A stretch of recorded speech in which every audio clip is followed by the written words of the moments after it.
When I finally turned off the dirt road and saw the outline of my cabin through the trees, I almost didn't recognize it.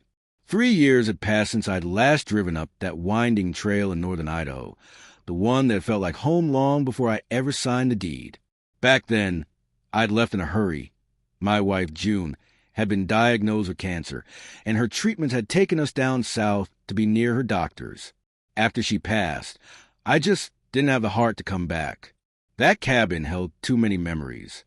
The laughter over morning coffee, the way she'd hum while tending to her roses outside, the smell of her apple pie cooling by the window. But grief has a way of slowly softening around the edges. And 3 years later, I was ready to come home. I parked the truck, stepped out, and took a deep breath of the mountain air. Pine, earth, a hint of rain. Then my smile faded. Something wasn't right. My "Welcome to the Anderson Cabin" sign was gone. In its place, nailed to my old oak fence, was a bright red "No Trespassing" HOA property notice. I blinked. Then another sign caught my eye, hanging crookedly on the gate. "Private community. Violators will be prosecuted."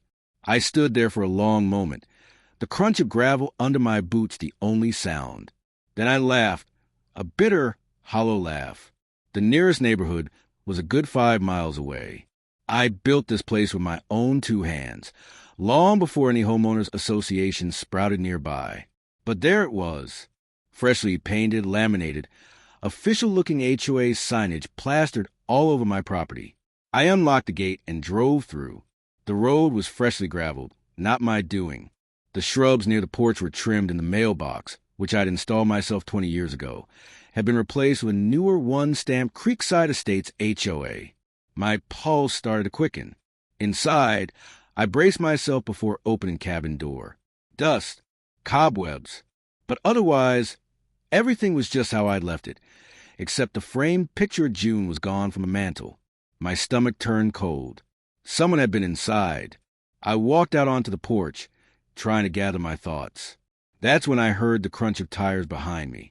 A shiny white SUV rolled up, and out stepped a woman in her 60s with stiff posture and a clipboard clutched to her chest.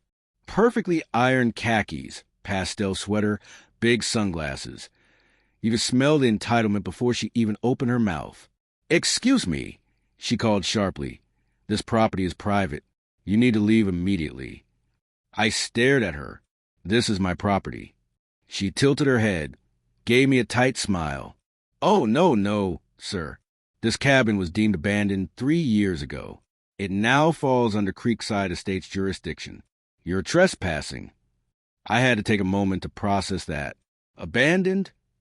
I repeated slowly. "Ma'am, I own this land. I have the title deed and every tax receipt since the day I bought it." She smirked. "Then you can take it up with the board. But until then, you need to vacate. We don't allow squatters here." I could feel my jaw clench. "You must be the HOA president." "I am," she said proudly. "Karen Whitmore. And as I said, this property belongs to the Creekside Estates HOA. We've maintained it, paid for gravel, cleared the trail." "You mean trespassed and vandalized my property?" I interrupted. "You had no right to touch a thing here." Her fake smile wavered. "Sir, the community agreed unanimously that it was for the greater good. You were gone for years. The place was an eyesore." "An eyesore?" I barked out a laugh. "Lady, this cabin stood here when half your subdivision was still forest. I built it myself in 1984. My wife's ashes are buried under that apple tree behind the barn. And you're telling me it's your land?" Her expression softened for a second, but just as quickly hardened again. "Be that as it may," she said coldly, "the paperwork is filed. We've already integrated this area into our maintenance plan. You'll need to remove yourself before I call security." I stepped closer, lowering my voice. "Go ahead. Call them. I'll be right here." Her eyes narrowed. "You'll regret this." She stormed back to her SUV and sped off, gravel flying behind her tires. I stood there, heart pounding, trying to make sense of what had just happened. That night, I sat by the fireplace, June's chair empty beside me, and thought about how much the world had changed in 3 years. People like Karen thought control was the same as order. They wanted everything neat, tidy, and theirs. I'd spent a lifetime in the military, serving my country to protect the right for folks to live free on their land. I wasn't about to roll over for a neighborhood bully with a clipboard. The next morning, I drove into town and met with the county clerk. When I showed her my deed, she frowned. "You're still the owner, Mr. Anderson. Taxes are up to date. But it seems the HOA filed an annexation claim on your parcel last year." "On what grounds?" She looked embarrassed. "They stated the land was abandoned and that it was within proximity of Creekside Estates." I nearly laughed again. "Proximity? It's 5 miles away." "Technically," she said quietly, "they're not allowed to do that, but it's been done before. Most people don't fight it." "Well, I'm not most people," I said. I spent the next few days digging through every document I could find. I even visited my old lawyer, a friend from my Army days. Together, we filed a motion to dispute the annexation and sent a cease and desist letter to the HOA. That should have been the end of it, but Karen wasn't the kind to back off quietly. 2 days later, I woke to the sound of hammering. Outside, a crew of young men was nailing up more no trespassing signs, this time directly onto my fence posts. Karen stood nearby, sipping coffee like a queen surveying her kingdom. I stormed out the door. "Take those signs down now." She crossed her arms. "This area is under Creekside supervision. You're interfering with authorized maintenance. I'll give you 10 seconds to leave before I call the sheriff," I said calmly. Her lips twitched. "We already are in contact with law enforcement." That's when I smiled, because she didn't know who she was dealing with. I pulled out my phone and dialed. 10 minutes later, Sheriff Dean, my old fishing buddy, pulled up. Karen's smirk disappeared the second he stepped out of the cruiser and said, "Morning, Jack. Didn't expect to find you wrestling with an HOA. Just a small misunderstanding," I said lightly. "These folks seem to think my land belongs to them." Karen turned red. "Sheriff, this man is trespassing on HOA property." Dean raised a brow. "Ma'am, this man's owned this land longer than your HOA's existed.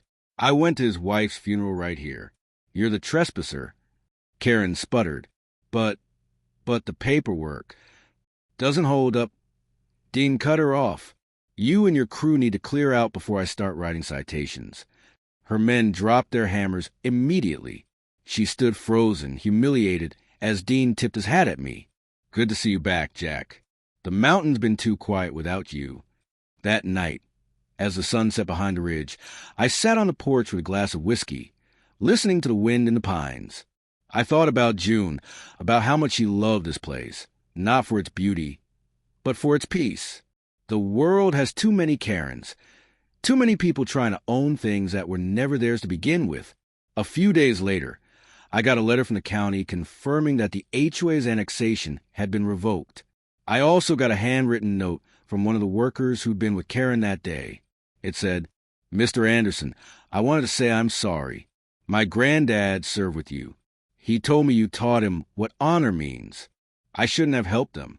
I hope you know some of us still respect men like you." I folded the note and tucked it beside June's picture on the mantel. I spent the next week repairing the fence, repainting the old "Welcome to the Anderson Cabin" sign, and planting new roses where hers had once grown. Life felt still again, the kind of stillness that fills your soul rather than empties it. Sometimes I wonder what drives people like Karen claim what's not theirs. Maybe it's fear of losing control, fear of being forgotten. Maybe somewhere deep down, she's just lonely.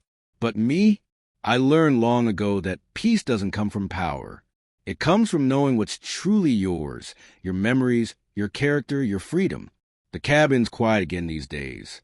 The apple tree sways gently, and I swear I can almost hear June humming in the breeze. And as for Karen and her HOA, I haven't heard a peep since. Maybe she learned her lesson, or maybe she just found another porch to patrol. Either way, it doesn't matter. This mountain, this land, this peace, it's mine. And some things no sign, no board, and no HOA president can ever take away.